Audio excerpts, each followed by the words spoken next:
everyone, it's Vicky here from Crafty Heaven, and thank you very much for joining me today. And today I'm going to be showing you how to make the distress oxides or distress inks storage. And I made this using Simply Made Crafts large shadow frame album box die set and also the small shadow frame album box die set. So obviously this one here is the small shadow box and this one is the large one. The width of them both is the same, obviously the height is just different. And stack these on each other and make it one big storage. It's entirely up to you. So today we're going to be making the smaller one, and as you can see this one here is not quite finished yet, but this one obviously is because we're doing the video today. So it rotates around. As you can see, I've got some of my ink stored in there and I've still got room to grow. And also on this one, I've got plenty of room to grow. I'm slowly building up the distress oxides, and once I've got them all, I'll have plenty of storage to put them in. So guys, let's get on and make these storage, and I hope that you enjoy it. So like I said, you will need the small shadow frame album box die set from Simply Made Crafts, and this is the die here that we're going to be using. So I'm going to just bring in this one here, what I made using the large shadow frame box die set, and as you can see, we have got two sides that have these two rows of boxes, and then we'll have two sides where it just has one row of the boxes. And I'm going to show you how to do the two sides that have the two boxes first. So for that, you will need to die cut out 8 of these. 4 of them you're going to keep them as they are, and then the other 4 we need to trim them down. So for this you will need to trim these down. I place this in my trimmer on the longer side here, and I cut them down from this tab at the top. I cut them down to 7 1/4. Hopefully that makes sense. Then for the row that has the 1 boxes, again you'll need to die cut 8 again. 4 you will keep as they are, and then the other 4 we're going to trim them down, but this time we're going to cut these even shorter. So again, on the longest side where it has the tab at the top, fold that tab over, place that into your trimmer, and from here you're going to cut them down to 4 1/8. Okay.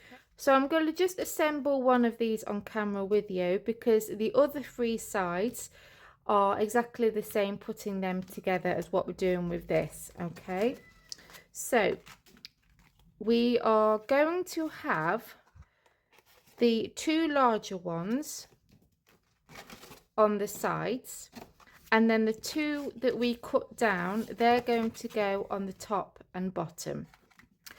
So what I like to do is I like to get my scoreboard, and I just like to go over those score lines, just so then it will stop my card from cracking. What you need to do is you need to go in with your bone folder and just give them a good crease. Okay. So I'm going to get one of the largest ones and then one of the smaller ones, and we are going to attach them together. Okay, like so. We need to add some glue on the smaller tab, and then we're going to glue our sides together like that. And you'll do that with all 4 pieces. So I'm going to stick them together. Okay, so I've assembled them, and now we're going to assemble it to make the frame.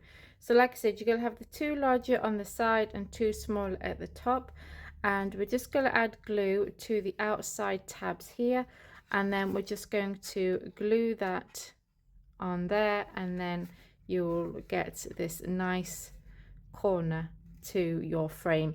And you'll just do that all the way around, so then it will look like, let me pop these in to show you. So it will look like that. Okay, so go ahead and stick them together. Okay, so there we go. Then for the back, we need to cut a piece of card that measures 7¼ by 8¼ okay, and then you're going to stick that to the back of the frame to cover that up. Okay, so that's that one done. And for this one, it is the 1 row of boxes, and again we're going to assemble these together like so. So again, go ahead and do that. And then we're going to make the frame again. So you're going to have your 2 larger ones on the side and your 2 smaller ones on the bottom. And again, you're going to add glue to these tabs here and attach them together. That's what it will look like. So go ahead and glue that down. For the back piece, you'll need a piece of card that measures 4 1/8 by 8¼ okay, and then you'll do the same with the other 2, so you'll end up with 2 of these and 2 of these. So now what we're going to do is we're going to make the little boxes for the inks to go in. So you'll need 54 pieces of cardstock that measure 4½ by 5, and you're going to score each one along the 5-inch side at 2 1/8 and 2 7/8, and then along the 4½ inch side you will score at 3/4 and 3 3/4. Then you're going to fold on those score lines and just give them a burnish with your bone folder.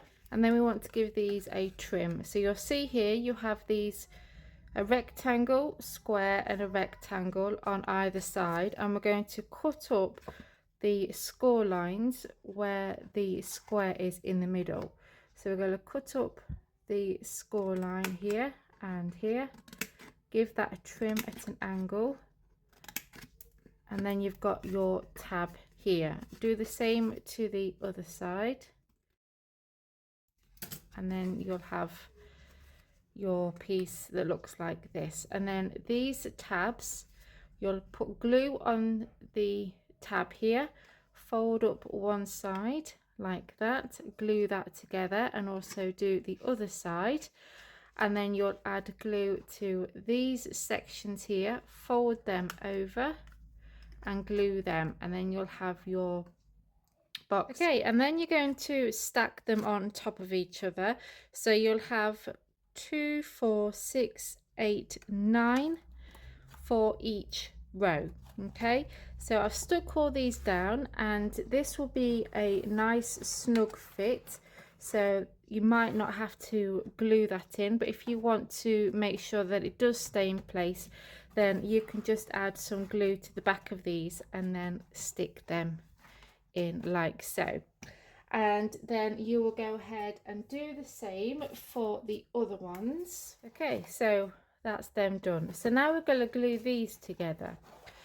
So let's have a look. So we want one with the 2 rows first, and then we're going to get one of the single row, and we're going to glue them together like that, and then we're going to get the other one which has just the 1 row of boxes that will go there like so, and then this one with the 2 rows will go on there like that, and then it should look like this.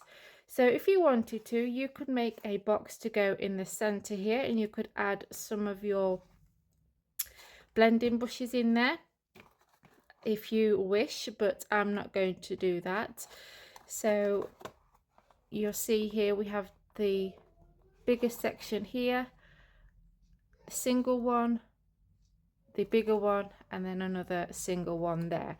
So go ahead and glue all this together. Okay, so that's all glued together now and it's looking really good. So what I want to do now is I want to just decorate it, and we need to add the top section here to cover all this up, and we also need to add a base. I'm going to get that all cut and I am going to stick it all down, but then I'll come back and tell you the measurements, and then we can go on to the turntable that we need to glue to this. So there we go. So I've decorated it now and that's what it looks like, and then obviously we've got the base on as well. So the measurements for the paper and the mirror card, that's on the top, this measures 8.5 by just over 7 1/8 of an inch, and then the pattern paper measures 8 3/8 by 7. And then for the side panels, the mirror card is 2 inches by 8 1/8. The pattern paper is 1 7/8 by 8, and then I've stuck them down on there, and then I've gone ahead and just die cut out the frame section out of the die set in mirror card and just added them all the way around. And then obviously you just add your boxes, a turntable. So I actually got this off Amazon, and the measurement of this is 7 inches, and I'm not actually going to glue this on, because then if I decide I don't want this on a turntable, I can take it off. So I'm just going to sit mine on top, but you can hot glue yours if you wish. So that will sit on there, and then that will turn around. And then all that's left to do is just add your ink pads. Now this is all I've got so far because I am collecting them. So I've got a space on that side and this side, and then I've also got the other storage as well to fill up, but I'm slowly building up the collection. I know that this isn't a pretty angle, but it's the only way that I can get you to be able to see it. So I've added some of the ephemera from Bohemian Days ephemera pack, and then I'm going to turn this around so then you can see what it looks like. So there we go. So that is the storage box using the small shadow frame box die, and there is the bigger one using the large shadow frame album box die set. So you can see the difference in sizes. So if you have the larger die set, the width is still the same as the small one, it's just the height is obviously different. So there we go, guys. I hope that you enjoyed this tutorial and give it a go. As always, products will be listed down below if you want to get the dies to make this a project. Also, please click on my profile picture that will pop up any second now, and you can subscribe to my channel if you haven't already. And then you can click on this video that will also be popping up to go and check some other videos on my channel. So till next time, guys, take care, and I'll see you all very soon. Bye for now.